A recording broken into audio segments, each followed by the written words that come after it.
লাগছে না, আমি নিয়ে যাচ্ছি। দেন না আঙ্কেল, আমি আপনাকে সাহায্য করি। আচ্ছা ঠিক আছে। আমাকে আপনি 20টা টাকা দিয়ে দেন। সাহায্য করে টাকাও নিবা? টাকার খুব প্রয়োজন। আচ্ছা ঠিক আছে, চলো।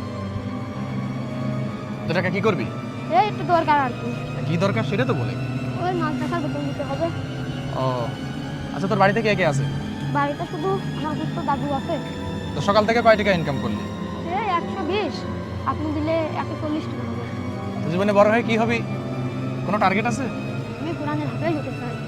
মাশাআল্লাহ, তোর কথাগুলো শুনে আমার অনেক ভালো লাগে। এটা আমাদের বাড়ি। স্যার, এইটা আপনার বাড়ি? আরে আমার বাড়ি বলতে আমার বাবা বানিয়েছে, এখন আমার বাড়ি। আচ্ছা নাও টাকা নাও। স্যার, আমার কাছে খুচরো নেই। তুমি 200 টাকায় রেখে দাও।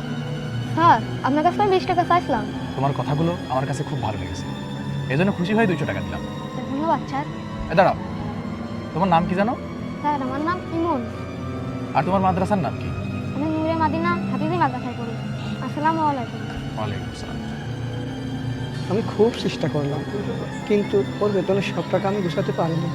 আপনি এবারের মতো ওর ক্লাস করার ব্যবস্থা করে দিন। আচ্ছা, তোমার নাম কি যেন? আমার নাম ইমন।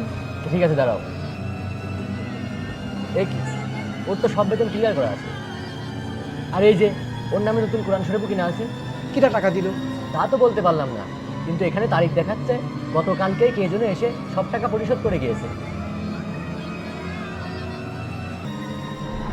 তো জীবনে বড় হয়ে কি হবি? কোনো টার্গেট আছে? বড় হয়ে আমি কোরআনের হাফেজ হতে চাই। মাশাআল্লাহ। আপনার নাতে ছেলে ক্লাস করতে পারবে।